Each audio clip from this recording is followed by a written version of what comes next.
我倚靠着斜窗，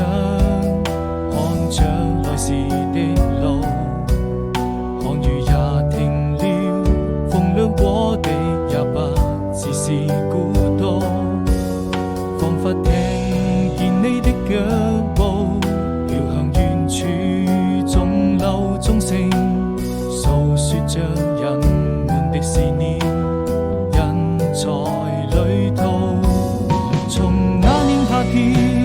再一次踏上這條小路，走到哪裏你是否會把一切都好好記住，鬆開手，等每個一場鮮花在你身邊翩翩起舞，那是送給你生命中最真摯的祝福，我們要幸福。